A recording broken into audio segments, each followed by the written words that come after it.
All right, ready? See, Coach has joined us, so when he's prepared, we'll hand it off to him for his opening remarks. Thanks very much, Coach. All right, guys. Thought we'd be coming in here on a Monday after a win down in Atlanta, and obviously we didn't get to make that trip, and obviously disappointing as we sat there. I guess last Thursday at noon or 1 o'clock, whatever time we meet on Thursday, and you feel like everything's good, and then you get reports, and the one thing I'll say is, I think people take it for granted out there, like how impressive our kids have been for 8 weeks, 9 weeks really with an open week. I said earlier, I think it's like, like I'm talking to myself sometimes. It's kind of like move on to the next question, but our kids did an incredible job for 9 weeks, including that open week of really having nothing at all, no issues. And then, when you least expect it and you think you're all good. And I talk to our guys all the time about, keep your guard up. Don't let your guard down. Don't, just pretend like everybody's got it out there. And I think when you look at the numbers in Allegheny County with COVID right now, the number just keeps going up. I was in the 500s yesterday. I keep an eye on it. Just the more people out there that have it, the more chance you have as you're moving around this city of getting it, whether it's a doorknob, whether it's a counter at McDonald's. You don't know where it's going to be, or in Tallahassee somewhere. I mean, it's the crazy thing is you don't know where it came from, but we've been cleaned up until last week, and it's obviously disappointing. I feel bad for Georgia Tech as well, and obviously us, our kids. We work so hard, and nobody tries to get it on purpose, but sometimes it creeps up and gets you, and it got us last week, and we're working hard on it. It's serious. This is a serious deal, and like I said, I feel bad for our kids. Our kids were disappointed. I guess whatever it was it Thursday afternoon? I guess so. Now we got, we move on to the next. Obviously, Georgia Tech, was not canceled. It's postponed to December, and we work on, the Virginia Tech great football team again. I think they're 7th in the country in rushing offense, number 1 in the ACC probably. Hendon Hooker's, running the show there for them. Played against him a year ago. They know how to run the football. They're good at it. They're good at scheming you up, and then defensively, their front four, is to get another ACC front four that our offensive line will have to handle, that's kind of with the new coordinator. Obviously, Bud Foster's not here, so that'll be a little bit different than what we saw last year. We ran into a buzzsaw down in a storm down at Virginia Tech last year, so be a little bit different defense that we'll have to deal with this year. So first time, what are they going to do to us? We'll have to find out there. But their front four is really good, and Hendon Hooker and Khalil Herbert, their tailback number 21, as well as Trey Turner, their wideout number 11. Goes up and gets the ball. He's our leading receiver. So with that, I'll open it up. I'm sure you guys got some questions. Pat, based on the number of absences you were anticipating for the Georgia Tech game, and maybe you can tell us how many that was. Could you have physically played the game with those absences? I'm not going to get into numbers. I don't make those decisions. Our chief medical officers make that decision as far as whether you could or couldn't. I can tell you this: the numbers weren't so bad that we probably couldn't have played it. Okay, so I mean, if we got 22, we can play. Okay, so we weren't down to 20, 21, Jerry. I can tell you that. But to me, it doesn't come down to whether gosh, did we have 33? We could have played it. Whatever. In the ACC, we don't have a number put on that thing because I don't think you put a number on our student athletes. I think that's a bad deal when you start putting, well, if we have this many, we can go. Since the beginning, I've told our kids I'm going to fight for them. And again, in July and August, it was about their safety and taking care of them, not taking care of me, taking care of them and making sure they're safe. So, Jerry, the one thing I would say is I think it's a lot different when you're home than when you're playing on the road. Okay, when you've got to go on the road, if you're unsure what's on that airplane, and then we travel 2 hours on an airplane, which, I told you I complained earlier in the year about, how come Pitt has all these road games, and was it, do we have a problem going down to Tallahassee? Was there a stewardess? Was there a bus driver? Who knows what happened? I don't know. That's the crazy thing with this whole deal. You don't know, but But do we put our kids at risk on another airplane for 2 hours on new buses in a new hotel? Waiting all day in a hotel for. There's so many things you look at, but just we just jeopardize the next week and the next week, and we jeopardize our football team and our kids. And I'm not going to do that for them and their parents. If that makes sense. And neither, again, obviously that's our chief medical people making those decisions, obviously, but it's how I feel at heart as well. Pat, what's your practice situation? Are you guys able to practice and have healthy guys out there? And is there a concern about that affecting your preparation if you are even somehow able to play on Saturday? Yeah, great question, Will. We'll find out later this afternoon, I hope. I don't think I'll tweet anything out. But our hopes are that, we tested on Sunday, which was yesterday, around 1 o'clock, 2 o'clock, and all our kids are going through that process right now. So we have no results from our Sunday test. We will find out where we are. I think that's important. If we get bad news in those tests, which, I sure hope we don't, I pray we don't, then, we've told our kids we plan on practicing Tuesday and so forth. So, but it all come down to, what happens on our, Sunday test, as it does every week, and on our Wednesday test and on our Friday test. But, the best thing is that we don't have to travel this week, so we're not really putting our kids on an airplane for 2 hours. Hey, Pat, I was going to ask you, do you expect to play against Virginia Tech this Saturday? But at the same time, I guess you don't really know without those test results back, right? Yeah, I mean, you don't know. You don't know till it's really Friday at midnight or Saturday morning when you wake up and you get your text message that says, hey, everything's good. And again, again, we've gotten used to it. We've gotten spoiled. That the results have been great. So, we expect to play Virginia Tech this weekend. That's the expectations. Our kids were miserable this weekend. I was miserable sitting home watching everybody else play. And you prepare to play football games. And our kids put all the work in. I mean, it's like putting all the work in. You study your tail off for that English exam. All of a sudden, the teacher at the last second says, hey, that English, we're not having that. And you're like, wait a second. I did all that stuff for nothing. And that's kind of where we are. So we expect to play that Virginia Tech game. We hope we're not let down again. And it'll be up to our team and players on how safe they are out there. And, we talk constantly about wearing a mask, staying socially distanced and pretend like everybody's got it. Everybody on your team's got it. Everybody in Oakland's got it. Everywhere you go, you got to be right here and wash your hands and be more accountable for that.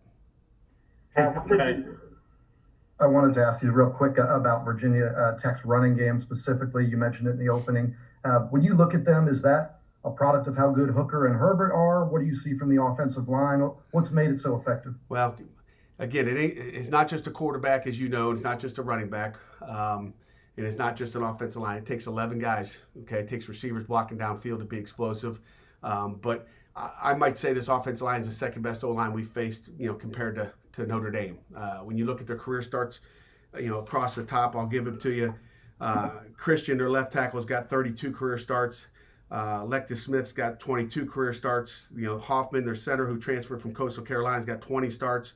Nestor's got 17 starts, and then Tenudu has got 11 starts. So they got a ton of starts up front. They got a lot of experience. They're physical. They're strong. They know what they're doing. And then, add Hendon Hooker, was your second leading rusher. Anytime you got a quarterback that can rush the football, it's the 11th man, and that's always, a dangerous thing for any defense, period. Pat, we talked to you on Thursday, and you seemed pretty upbeat about the Georgia Tech game. And a few hours later, team activities were paused. I mean, how quickly did that happen? How did you find out? And when did you realize you weren't going? Like that. I mean, probably a couple hours after that. I mean, you're hoping to go maybe 3 hours out. I don't know when that release went out that night, but probably around 3:30, 4 o'clock is when you kind of, again, it seems like, sometime between, probably 3 and 4 is times when we get results back. And that's about when, again, I don't remember the exact time, but disappointing. Pat, I don't know about you. Go ahead, Kelly. I'm sorry. I always interrupt you. I'm sorry. Coach, what in that time frame, what happened? Did you keep kids out? Did they deep clean the whole facility? What were the steps that were taken immediately until you guys can get back together again? Yeah, we deep clean it, I don't know the exacts, but it gets deep cleaned a bunch. But even after that, it got deep cleaned. We were, slow to, go in the locker room, make sure we're showering in small groups like we normally do. And just really, our protocol here in our facility, we feel is pretty safe and we feel it's pretty clean. I don't think anything's happening here But you just don't know how a guy gets into your bubble. There's just so many unknowns. But what you look at as a staff is, what happened and how do we fix it? And even if there's nothing broken, we're looking to still fix it. So we got some other things we're looking at doing just to make sure. But it gets cleaned quite often, probably 3-4 times a week. It's just, and we have Billy that goes around. I mean, he wipes every doorknob, everything all day long. I mean, this guy's an angel that comes in here. So I know, there couldn't be a cleaner place. Pat, what's been the reaction of the team? They've been good, Jeff. They've been great. I mean, what are they going to do? Disappointed, obviously, but understanding, I guess, is probably the best way to put it. I mean, they understand. They know this thing is real. We've talked about it. We talk about it every single day. We talk about earning those games, and so we didn't earn that one. We didn't earn number 9. And to them, it's a loss, and you feel like you lost this week. And I felt like Saturday, I felt like I lost.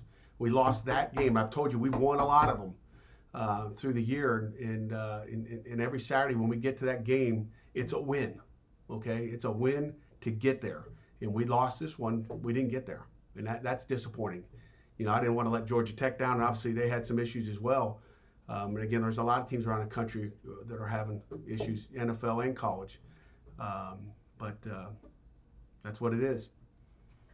And a lot of these postponements or cancellations have come as a result of certain position groups being affected, like, not having an offensive line or defensive line, whatever. I know you said you weren't going to get into the numbers, but with your team specifically, was that the case where it was like one position group was really affected, or were these like spread out? I don't know. We'll find out Saturday, I guess. We'll find out when we get to Saturday. We'll find out. Pat, how comfortable how many times could you practice? What's the least amount of times you could practice and feel comfortable playing on Saturday? Well, we can practice once, to be honest with you, but you'd like to get 2 in. But, the problem, Will, is we're going to get these results tomorrow or today sometime, this afternoon sometime. And then if they come out bad, okay, then we probably aren't going to test. Probably not going to practice on Wednesday, Tuesday. And then our next test won't be till Wednesday morning unless we test, have a new test on I guess my days are all messed up, Tuesday.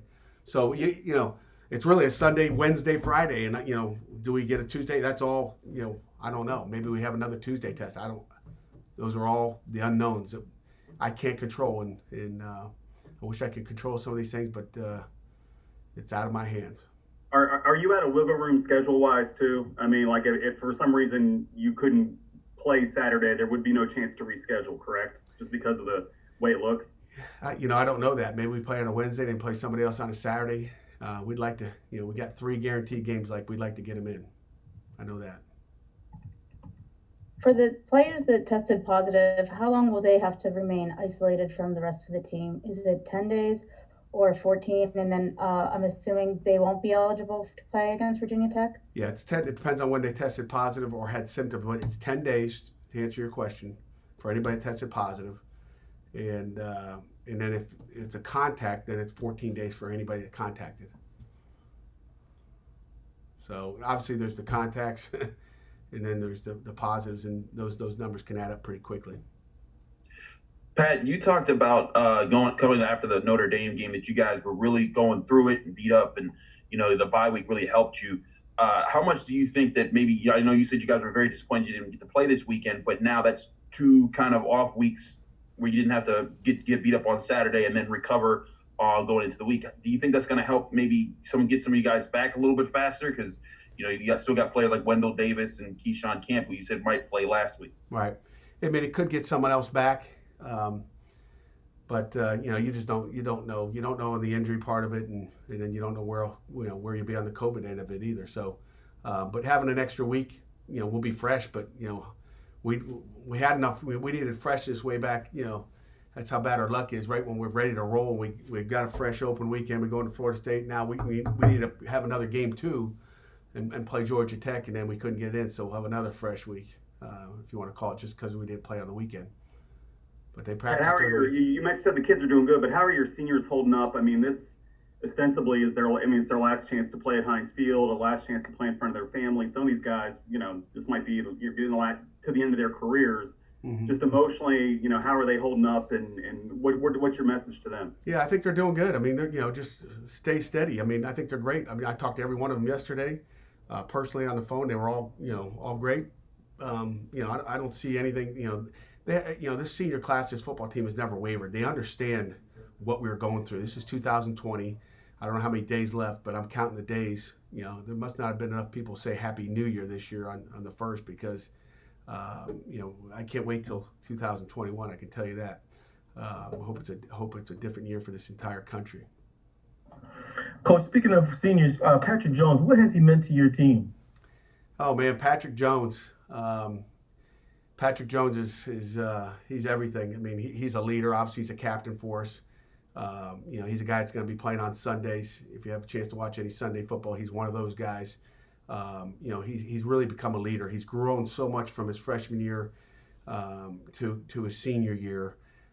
He's tough. He's athletic. He can rush the passer. He gets some sacks every once in a while, which I know defensive ends love to get those sacks. He's special in every way. And we discussed last week, it wasn't a typical year. So how do you handle senior day on Saturday? It's a work in progress, but obviously the parents can't come on the field.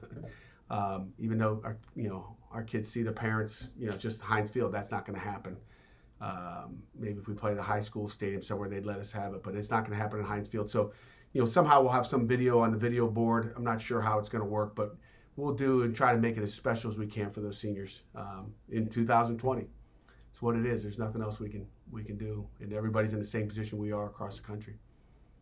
Pat, in a normal season, your guys would have final exams like in the middle of December after the regular season ends and before bowl season. But with the new academic schedule this summer and last week's game postponed, finals week is right when you guys are still preparing for regular season games. Are you guys preparing at all for the extra potential stress that the players might face academically towards the end of the season? Yeah, we'll worry about, there's some kids that have finals this week, and then next week is finals week, Clemson week. It's, we're going to try to balance that and try to get their football work in, get their study hall in. Obviously, this weekend we said, listen, spend a lot of time on academics. So, you kind of just fill time where time is void.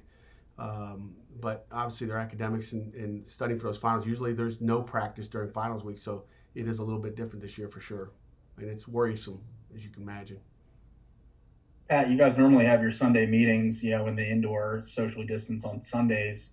Did you guys do a Sunday team meeting over Zoom yesterday? And yeah. So how did that go? We did a Sunday meeting over Zoom, and wasn't a very long one, just to kind of give them an update. Obviously, they came over here to the facility to get their tests. Then they got their, so they were in the building briefly, but it's, we told them in and out, grab a lunch to go, and they were gone. And then we had one today as well. So we had a nice special team Zoom and a team Zoom, offense, defense for probably 45 minutes today. So that was good to get that in and just talk ball and get our guys thinking about Virginia Tech. Coach, one more question about Patrick. You talked about his development from his freshman year. I remember how excited he was when he was coming there. Talk about his development, how he's improved to be the player that he is right now. And then the last question, just how much are you going to miss him? I'm going to miss him a ton. I'll end up, or start with the end of your question. I'm going to miss Patrick a lot. I'm going to miss all of our seniors, obviously. We spent a lot of time together through these 4 or 5 years for all of them, and they're like your sons. We're going to miss them all. And Patrick, development-wise, you look at where he was. I don't know if he was a 2-star, 3-star coming out of high school, but he comes from a great family. Mom and dad, very, very supportive, care about him, got a great home life. And Patrick just kept going. I mean, and again, it's all about development. That's what we've done here at Pitt is develop our players. We're not going to recruit a bunch of 5 and 6 and 7-star guys out there. Where we're getting the guys we get that we think have potential, and then we develop them. But you either have character and you can develop, or you don't have character and you don't develop like you thought. I mean, Patrick's one of those guys that if you you see where he is every year. He just continues to develop, and by coming back for his senior year and not declaring early, he just continues to get better at everything. And again, that's who he is. I think he would have left if he didn't think he could get any better and gone to the NFL back in last year, last February. But I felt like he feels like I can continue to get better. And he's going to continue to get better when he gets to the NFL. Pat, how important is this last stretch? I mean, it seems like if you look at the conference-wide, I mean, Clemson, Notre Dame, Miami have kind of separated themselves. Tech, North Carolina. I mean, there's a big group there in the middle. How important is it to try to get these games in and maybe get you guys to sort of be able to separate yourself at least from that group in the middle there? Yeah, I want to be separated from the group, but each game is a one-game season, and we want to win each one of them. And again, it's called pride. I mean, I got pride in our work and who our kids are and what this program represents. So to me, it comes down to pride, and I just want to keep going where we are. It doesn't matter, what happened in the past doesn't matter. Overtime, 1-point losses, backup quarterbacks, all that doesn't matter. We're focused on these 3 last games here to go, and want to win all 3 of them, and that'll make our season. That's the last thing you'll remember is how we finish this season. Pat, what do you think are, in terms of Kenny Pickett? We talked about Patrick Jones as NFL prospects. I mean, the way that Kenny has kind of grown over the last really season and a half, season and a half plus here. Yeah, I mean, Kenny's an NFL quarterback. I've said that, prior to the season. I'll say it again now. I don't think there's an NFL GM, head football coach, or scout that doesn't love that guy's toughness that he displays. He's got an arm. The one thing the kids have been lucky is we've had scouts at games, so they've been able to watch live. They've been able to watch him compete, at a high level. And Kenny's an outstanding quarterback that is going to fit someone's system really well, and they're going to love how he's been coached and taught the run game and the pass game. Now, you do expect to get some of the seniors who will be honored on Saturday. You do expect to get some of them back next year, don't you? Some of them, we don't know who. I guess we'll find out who we trot out there on the field on Saturday for senior day, and then we'll kind of go from there. But being that it was an extra year, people have lofty goals and what they want to do. And just like Patrick Jones coming back, I mean, these kids have decisions to make. These young men have decisions to make. And, Patrick Jones made a great decision on coming back, I think. I think he believes that as well. And again, it's just a lesson for everyone. Can you get better? And if you can get better and you can improve your stock as a football player, if you want to play at the next level, then why would you do anything else? It's a tough league, to break into. Any concluding questions? Yeah, Coach, real quick about the senior. Will they have to let you know if they want to be recognized and honored, or how will that part of the equation work, since it is such a different setup this year? Yeah, it's different, but it's no different than really, in the years past. I mean, I think some guys will make a decision before senior day saying, I don't need to go through senior day, I'm coming back. I think some guys will go through senior day and be gone. I think some guys may go through senior day and still be debating what's going to happen, after these 3 games are over. Do I raise my stock? Do I feel good coming out? What are their peoples or family talking about? So I think we'll know even, you won't know by what happens on senior day for sure, because someone could say, hey, I don't want to go through senior day, I'm staying, and then in 3 weeks say I'm leaving. So it really until they declare, whatever that date is, whatever month that is. I don't know if it's changed or it's the same. I don't know about the combine. I don't know about a lot of things, but I think everybody's just got decisions to make, and they have time. Right now it'd be, just for senior day, it's like, hey, what do you want to do? And then they still have to make decisions, after that's all said and done. Okay. Coach, thank you for your time as always. Thanks to everyone for joining us today. Forward to more assemblies this week. Hey, have a great one. Quick question. Good luck. Someone say that DJ, question. Yes. quick question. Will you alert us as to whether they're clear to practice before they practice?